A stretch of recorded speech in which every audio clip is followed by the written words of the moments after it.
y'all doing out there? So some people got issue with Corey Holcomb, the comedian defending R. Kelly. He's come out and he is. I watched Corey Holcomb's show. I watched him give commentary on different things. He took a phone call from R. Kelly in the past week, and they spoke. R. Kelly confirmed it was him, and they spoke and everything. Some have had an issue with it. I don't have any issue with it. Now, I've said this before, and I say this again. They got real crimes and charges against R. Kelly, that's one thing. There is some things there that he can't explain away, but a lot of this stuff has never made any sense. There is no racketeering.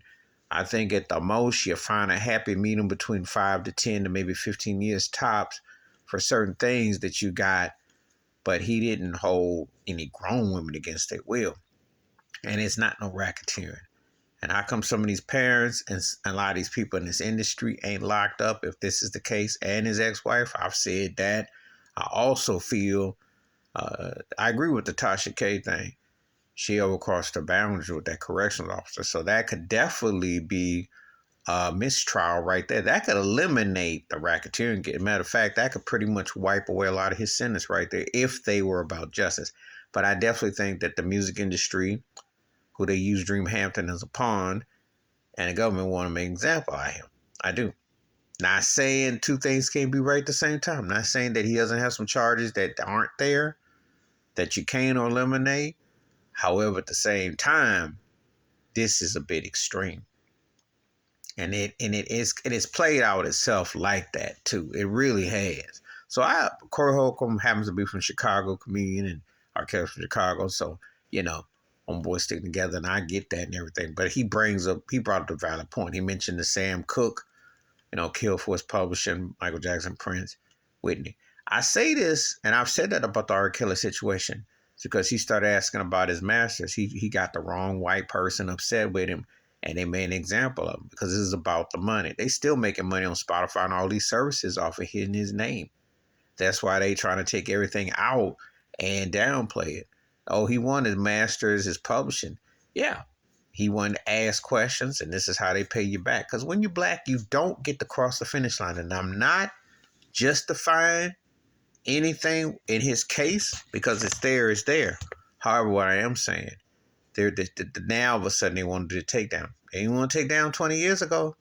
Step Name of Love, Happy People, Trapping the Closets, all those things, when he was working with half the industry, and he was the most dominant artist 20 years ago for the calendar year in 2003, writing for B2K, wrote for a who's who, Jay-Z and all that. And I do believe that there was a conspiracy takedown involved too. So it's two things can be right at the same time. Oh yeah, they can have certain things on him, but at the same time, there was an underbelly of people that were used to sway and to take him out. And all those people need to be held accountable too. So he deserves to have defenders. He should definitely have people defending, because it's been mighty, mighty quiet. No Jay-Z got no commentary. People, all they say is, like Jermaine Dupri said, there's a big hole in R&B right now without him, which is true, because his presence, his pen game, and his vibe, you feel like there's been a big hole. I'm just saying. That's when you dominant as he was for 30 years in R&B.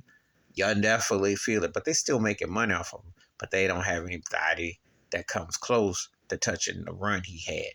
But at the same time, they're undermining, trying to play him like he's dead, and they're trying to downplay the holes in this case. Because I do believe that if his lawyer handles it the right way, that racketeering charge will definitely come off the books. That one's the big one. But, there's other things, like I said before, but what they're done has definitely been a case divide to conquer. And mighty people, mighty quiet. So there's a lot in time. This will come out. Plus, if you got all this on R. Kelly and you ain't got nothing on Donald Trump, well, I'm going to say it's two different Americas right there for you. So, yeah, just saying it. Please hit like, subscribe, welcome thoughts, comments, and I do respond. Thank you. Wash your hands, keep your mind clear. Watch out for another and shit of it if you want to. And Corey Holcomb will be on to some things, and I like the fact he's defending. I like what he's saying, because this case does have a lot of holes in it. Not saying that he doesn't have things that he ain't got to be accountable for, but it's got a lot of holes. And a lot of other people should be facing situations too, if we really going to be honest. I'm out.